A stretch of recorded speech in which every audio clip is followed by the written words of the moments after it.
हर पल आपके साथ। नमस्कार, आप देख रहे हैं हर पल न्यूज और मैं हूं आपके साथ अंजलि सिंह। न्यूज पॉइंट के इस खास बुलेटिन में आपका स्वागत है। खबरों की शुरुआत करेंगे, लेकिन उससे पहले नजर डालेंगे इस वक्त की हेडलाइंस पर। दिल्ली बीजेपी मुख्यालय में पार्टी कोर कमेटी की बैठक। सीएम योगी डिप्टी सीएम केशव प्रसाद मौर्य कार्यालय पहुंचे। यूपी विधानसभा चुनाव को लेकर काफी अहम बैठक। दिल्ली में कोरोना मामलों को लेकर सीएम केजरीवाल ने की प्रेस कॉन्फ्रेंस। केजरीवाल ने कहा, दिल्ली में केस बढ़ने की रफ्तार कुछ हुई कम। दिल्ली में कोरोना संकट के चलते बड़ा फैसला, सभी प्राइवेट दफ्तर किए गए बंद। कर्मचारी करेंगे वर्क फ्रॉम होम, डीडीएमए ने जारी किए आदेश। केंद्रीय मंत्री मुख्तार अब्बास नकवी ने ली बूस्टर डोज। नकवी बोले, हमने अपनी बूस्टर डोज ले ली है, लोगों को डरने की जरूरत नहीं। यूपी में बीजेपी का डोर टू डोर दस्तक अभियान शुरू। प्रदेश अध्यक्ष स्वतंत्र देव ने घर घर जाके लोगों से की मुलाकात। बीजेपी का रिपोर्ट कार्ड लगाए गए घर के बाहर। यूपी में बीजेपी के घर घर अभियान शुरू हो गया है। इसकी शुरुआत बीजेपी प्रदेश अध्यक्ष स्वतंत्र देव ने की है। स्वतंत्र देव ने घर घर जाके लोगों से बात की और साथ ही लोगों के घर के बाहर बीजेपी का रिपोर्ट कार्ड भी लगवाते हुए नजर आए। इस दौरान स्वतंत्र देव ने मीडिया से बात करते हुए बताया कि हम जनता के बीच जा रहे हैं, उनका सुझाव ले रहे हैं और अपना रिपोर्ट कार्ड भी साथ लेकर जा रहे हैं। 300 से ज्यादा के नारे के साथ हम जनता का आशीर्वाद लेंगे और योगी जी के नेतृत्व में सरकार बनाएंगे। देश में प्रिकॉशंस डोज की शुरुआत हो चुकी है। हेल्थ केयर वर्कर्स और 60 साल से ज्यादा उम्र वाले लोगों को बूस्टर डोज लगाई जा रही है। देश में अब तक कितनी बूस्टर डोज लगाई जा चुकी है, इस बारे में स्वास्थ्य मंत्रालय ने आंकड़ा किया है। स्वास्थ्य मंत्रालय ने आंकड़ा जारी करते हुए बताया कि कल कुल 9,84,676 डोज लगाई गई, जिसमें से हेल्थ केयर वर्कर्स को 5,19,604, फ्रंटलाइन वर्कर्स को 2,01,205 और 60 साल से अधिक उम्र के लोगों को 2,63,886 प्रिकॉशन डोज लगाई गई है। वहीं स्वास्थ्य मंत्रालय ने इस बात की भी जानकारी दी है कि राज्य और केंद्र शासित प्रदेशों को कितनी वैक्सीन मुहैया करवाई जा चुकी है। स्वास्थ्य मंत्रालय ने बताया कि राज्यों और केंद्र शासित प्रदेशों को वैक्सीन की 156.71 करोड़ से ज्यादा डोज उपलब्ध कराई गई है। राज्यों और केंद्र शासित प्रदेशों के पास अभी वैक्सीन की 17.11 करोड़ से ज्यादा डोज उपलब्ध है। साल 2022 में कोरोना के बढ़ते मामले देश में होने वाले त्योहारों का रोड़ा बन रहे हैं। जहां कोरोना के चलते देश में 25 दिसंबर क्रिसमस और नए साल के जश्न को रोकना पड़ा, वहां अब कोरोना के बढ़ते मामलों को देखते हुए हरिद्वार में 14 जनवरी के मकर संक्रांति पर होने वाले स्नान आयोजन पर रोक लगा दी गई है। प्रशासन ने मकर संक्रांति स्नान पर पूर्ण प्रतिबंध लगा दिया है। जिलाधिकारी विनय शंकर पांड्या ने बताया कि 14 जनवरी को बाहरी राज्यों और जिलों से आने वाले श्रद्धालुओं को स्नान के लिए बॉर्डर से प्रदेश की अनुमति नहीं दी जाएगी। इसकी पौड़ी क्षेत्र में श्रद्धालुओं के साथ ही स्थानीय लोगों का प्रवेश भी प्रतिबंध रहेगा। शासन ने जिला प्रशासन को इस मामले में हरिद्वार के वरिष्ठ संतों से सलाह मशवरा कर उनका पक्ष लेने को कहा है। इसके बाद ही देर शाम को डीएमए ने मकर संक्रांति स्नान पर पूर्ण प्रतिबंध के आदेश जारी कर दिए हैं। मेरठ में चल रहे 4 दिवसीय शूटिंग प्रतियोगिता में अयोध्या मंडल के शूटिंग खिलाड़ियों से धूम मचाते हुए गोल्ड मेडल और सिल्वर मेडल हासिल किया। वहीं इस 4 दिवसीय शूटिंग प्रतियोगिता में अयोध्या मंडल को 19 मेडल मिले हैं, जिनमें से 11 गोल्ड हैं और 8 सिल्वर मेडल हैं।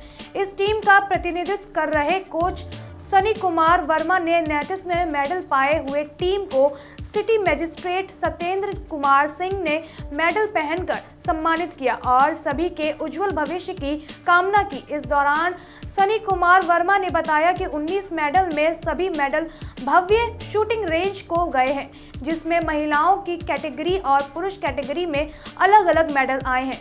तो वहीं गोल्ड मेडल हासिल करने वाली रिद्धिमा पाठक ने खुशी जाहिर की और इसका श्रेय अपने कोच और पिता को दिया है। वहीं रिद्धिमा के पिता हिमांशु पाठक का कहना है कि मेरी बेटी के मेडल लाने पर मुझे बहुत खुशी है और हम उसे आगे बढ़ेंगे। मेरठ IIMT यूनिवर्सिटी और वहाँ पे हमारा एयर पिस्टल का मैच था 10 मीटर का, और जिसमें से हम एलसी में गोल्ड मेडल पाए हैं। बहुत अच्छा लगा, बहुत बढ़िया। और आगे भी हम इनको आगे बढ़ाएंगे इस क्षेत्र में। अगर ये बढ़ना चाहती हैं तो फिर रोकेंगे नहीं। इसका श्रेय आप जो है किसको जो है देंगे? डॉक्टर डी आर भुवन जी को क्या है सामान खरीदने के लिए क्या? ये मेरठ में ऑल इंडिया ओपन साइट का शूटिंग का वो मैच हुआ था, जिसमें अयोध्या मंडल से 19 टोटल मेडल आए हैं, जिसमें 11 मेडल सिल्वर हैं और गोल्ड हैं और 8 मेडल सिल्वर मेडल हैं। इसमें वेटरन कैटेगरी में डॉक्टर भुवन जी को जो है 2 गोल्ड मिले हैं, जो 60 साल से ऊपर के कैटेगरी को में रखा जाता है। गुजरात में अहमदाबाद एयरपोर्ट पर रनवे संचालन के चलते 17 जनवरी से 21 मई तक 9 घंटे के लिए एयरपोर्ट बंद रहेगा। सुबह 9 बजे से शाम 6 बजे तक रनवे की रिका पेंटिंग होगी। साथ ही हर फ्लाइट का संचालन सुबह 8 बजे से पहले और शाम को 6 बजे के बाद किया जाएगा। पूरे मामले की जानकारी एयरपोर्ट अथॉरिटी पहले ही दे चुकी है ताकि यात्रियों को ज़्यादा परेशानी ना होना पड़े। 21 मई तक 33 उड़ानें रद्द की गई हैं। इसके अलावा 21 मई तक 15 उड़ानों के समय में बदलाव भी किया गया है। बता दें कि रनवे की मरम्मत का काम चल रहा है, इसलिए शेड्यूल में बदलाव किया गया है। गुजरात से राकेश गोसाई की रिपोर्ट। अयोध्या में आचार संहिता लगने के बाद कलेक्टर सभागार में डीएम और एसएसपी चुनाव को लेकर सुरक्षा व्यवस्था का खाका खींच ही रहे थे कि तभी देर शाम रदौली में बदमाशों ने बाइक सवार सरफा व्यवसायी का बैग छीनने की कोशिश की। इसके बाद बदमाशों ने बाइक सवार पर गोली चला दी। सरफा व्यवसायी ने जैकेट पहना हुआ था, जिससे गोली पीठ को छूते हुए निकल गई। किसी तरह से जान बचकर पुलिस के पास पहुंचा और घटना की पूरी जानकारी दी। हमले की सूचना मिलते ही पुलिस घटनास्थल पर पहुंची। एसएसपी शैलेश पांडे ने भी मौके पर जाकर घटनास्थल का जायजा लिया और आरोपियों की जल्द से जल्द गिरफ्तारी करने की बात कही। क्या घटना हुई है? हम अमानीगंज बाजार से दुकान बढ़ा करके आ रहे थे। रास्ते में 3 लोग मोटरसाइकिल सवार नवयुवक लोग थे। उन्होंने मेरा पीछा करके और मेरे ऊपर वार कर दिया, जिससे हमको रीढ़ में चोट आई और हम बहुत ही उससे आहत हुए। किस चीज़ से वार हुआ? वो थाना रुदौली क्षेत्र में जहाँ पे हम लोग अभी हैं, ये अमानीगंज रुदौली रोड है और कस्बे से पहले राजेंद्र सोनी जी, जो कि अमानीगंज में जिनकी दुकान है वहाँ पे सराफे की, वो अपने पुत्र के साथ आ रहे थे और इनका कहना है कि एक मोटरसाइकिल पे 3 सवार थे, जो एक बार और पहले ओवरटेक कर चुके थे। दूसरी बार ओवरटेक करके इनके दाहिने साइड से उन्होंने फायर किया। गोली इनकी पीठ में छू के निकल गई। उसके बाद इन्होंने गाड़ी भगा ली और ये घर पहुंच गए। राजस्थान के स्टेशन माउंट आबू में जनवरी से पहली बार तापमान जमाव बिंदु से 3 डिग्री नीचे चला गया है। शहर का तापमान शून्य से 3 डिग्री नीचे जा रहा है। वहीं अरावली के उच्चतम चोटी गुरु शिखर पर तापमान जमाव बिंदु से 4 डिग्री नीचे रहा। शनिवार को ही शाम से तापमान गिरने लगा था और पूरी उम्मीद लगाई जा रही है कि माउंट आबू का तापमान अगले दिन 0 तक पहुंचेगा, लेकिन तापमान उससे भी ज्यादा गिर रहा है और शहर का तापमान भी 0 से -3 डिग्री नीचे जा रहा है। माउंट आबू के अनेक क्षेत्रों में बर्फ की परतें गाड़ियों पर जम गई है और इसके साथ ही मैदानों में भी बर्फ जम गई है। अमेरिका के न्यूयॉर्क शहर के एक अपार्टमेंट में आग लगने से 9 बच्चे समेत कम से कम 19 लोगों की मौत हो गई है।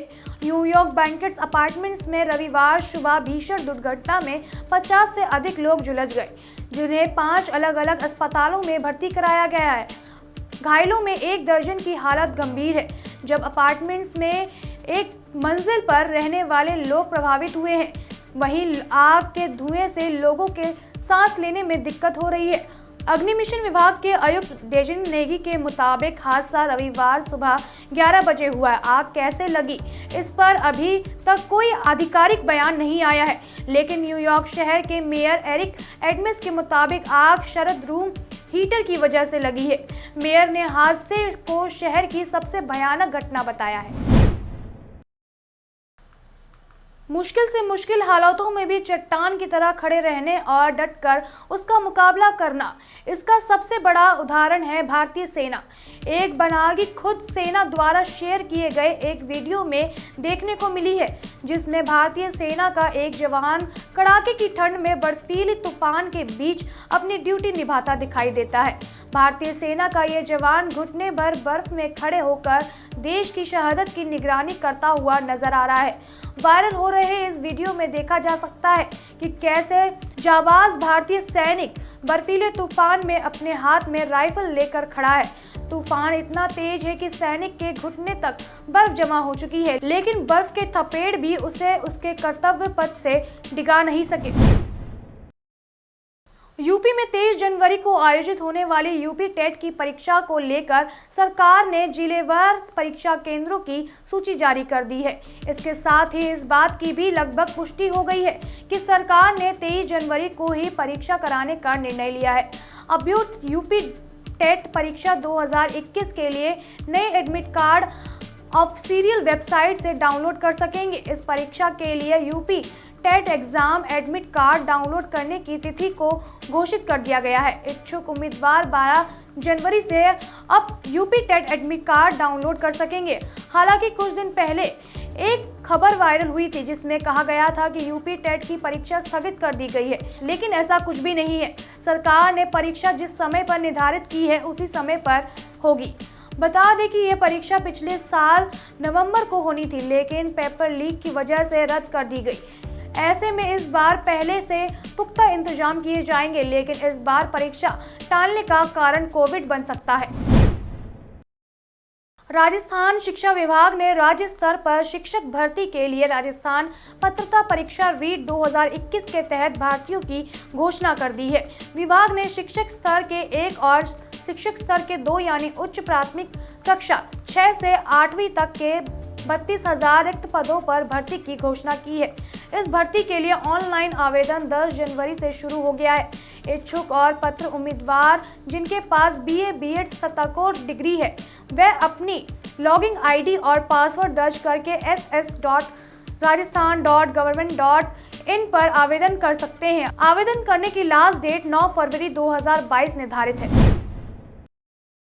भारत में कोरोना वायरस के पिछले 24 घंटे में 1,68,063 नए केस सामने आए हैं। हालांकि यह थोड़ी राहत की बात है। दरअसल सोमवार की तुलना में मंगलवार को 6.5% कम केस आए हैं। बता दें कि सोमवार को देश में कोरोना के 1.59 लाख केस सामने आए थे। अब तक भारत में कोरोना वायरस के 3,58,75,790 केस सामने आ चुके हैं।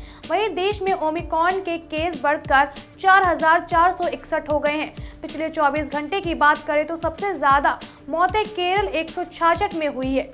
इसके अलावा दिल्ली में कोरोना से 17 लोगों की जान गई है। देश में रविवार 59,979 मरीज ठीक हुए हैं। वहीं अब तक 3,45,70,131 मरीज कोरोना से ठीक हो चुके हैं। भारत में कोरोना का कहर पिछले कुछ दिनों से बहुत तेजी से बढ़ गया है। सिर्फ 15 दिनों के अंदर कोरोना संक्रमण के मामले 28 गुना की वृद्धि हुई है। लेकिन अगर राष्ट्रीय राजधानी संक्रमण की रफ्तार को देखें तो डरावनी वाली तस्वीरें के साथ कुछ अच्छे संकेत भी आ रहे हैं। दिल्ली के वरिष्ठ अधिकारियों के मुताबिक यहां कोरोना के केसेस तो बढ़ रहे हैं, लेकिन अस्पताल में भर्ती होने की रफ्तार उतनी नहीं है जितनी पिछले साल दूसरे लहर में देखे गए थे। आपको बता दें कि अगर पिछले साल अप्रैल के संक्रमण से तुलना करें तो वर्तमान में संक्रमित मरीजों की संख्या भी उतनी पहुंचती जा रही है। लेकिन अच्छी बात यह है कि कोरोना संक्रमित होने के बाद अस्पताल पहुंचने की दर बहुत कम है।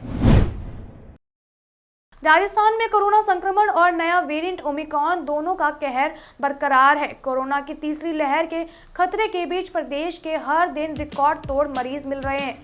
राजस्थान अब ओमिक्रॉन संक्रमित राज्यों में देश भर में दूसरे स्थान पर पहुंच गया है। वहीं सूबे के मुख्यमंत्री अशोक गहलोत और उनकी पत्नी भी कोरोना संक्रमित पाई गई हैं। वहीं सीएम ऑफिस से लेकर सरकारी आवास, सचिवालय, पुलिस और कई आला अधिकारी कोरोना संक्रमित पाए गए हैं। वहीं गंभीर होते कोरोना हालातों को देखते हुए राज्य सरकार की तरफ से जन अनुशासन कर्फ्यू की नई गाइडलाइन आज से प्रदेश भर में लागू होंगे। राज्य में अब नाइट कर्फ्यू के साथ वीकेंड कर्फ्यू भी लगे रहेगा। राज्य के धार्मिक स्थल सुबह 5 बजे से रात के 8 बजे तक खुलेंगे। राज्य भर में किसी भी तरह के व्यावसायिक प्रतिष्ठानों को रात 8 बजे तक ही खोल सकेंगे। 50% क्षमता के साथ रेस्टोरेंट और क्लब्स खोले जा सकेंगे। 50 से अधिक क्षमता वाले सिनेमाघर, थिएटर्स रात 8 बजे तक खुले रहेंगे।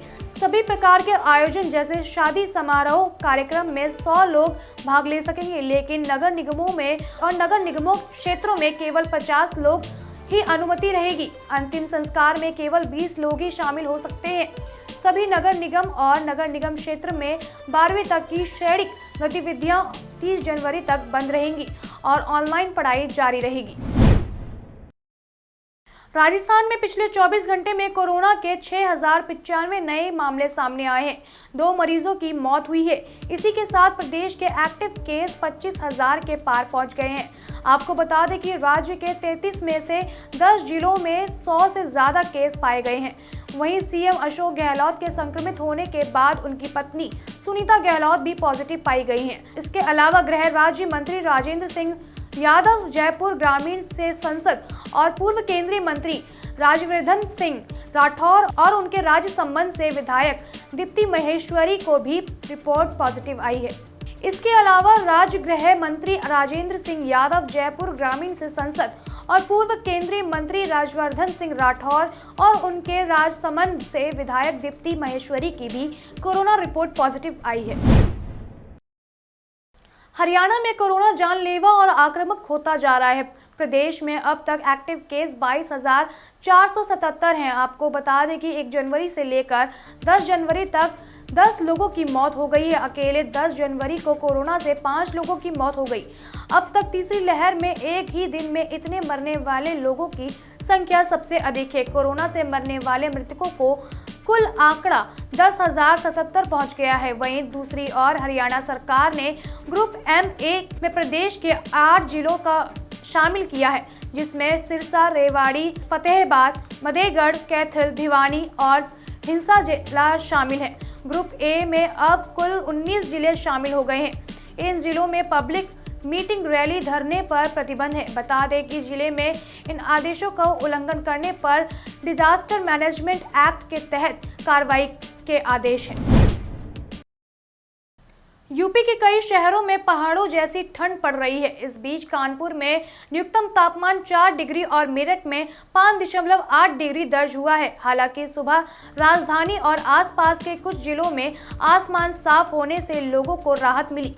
बता दें कि मौसम विभाग ने बारिश के साथ ही पूर्वी यूपी में सुबह के समय घना कोहरा होने का भी चेतावनी जारी कर दी है। वहीं पूर्वी यूपी में ओले भी बढ़ सकते हैं।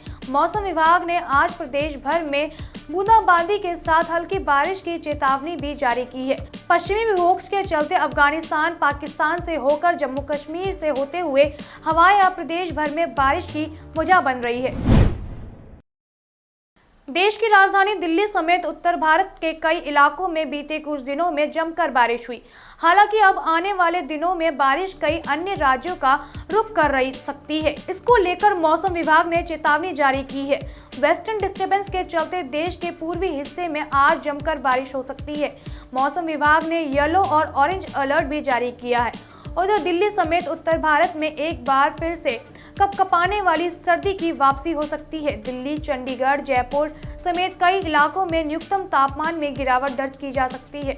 मौसम विभाग का कहना है कि वेस्टर्न डिस्टर्बेंस उड़ीसा, झारखंड, बंगाल और बिहार की ओर बढ़ रहा है, जिसके चलते इन राज्यों में झमझमाकर बारिश होगी। बता दें कि 11 जनवरी से 13 जनवरी तक के लिए इन राज्यों में येलो अलर्ट जारी किया है। साथ ही उड़ीसा से पहले ही 11 और 12 जनवरी के लिए ऑरेंज अलर्ट के तहत है। 11 जनवरी को छत्तीसगढ़, झारखंड और उड़ीसा में येलो ओलावृष्टि की भी संभावना है।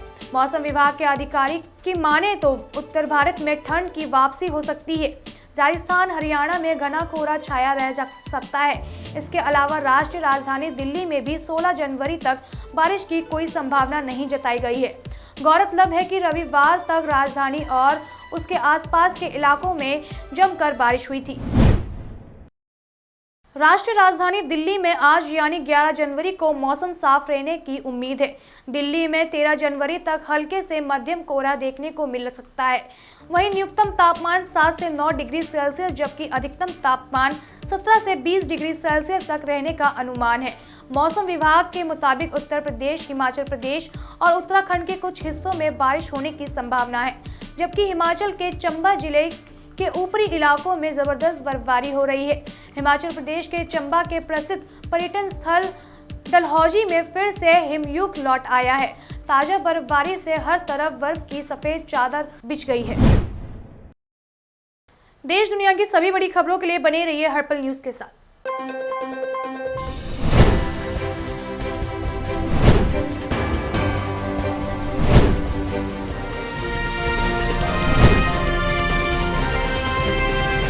हर पल आपके साथ।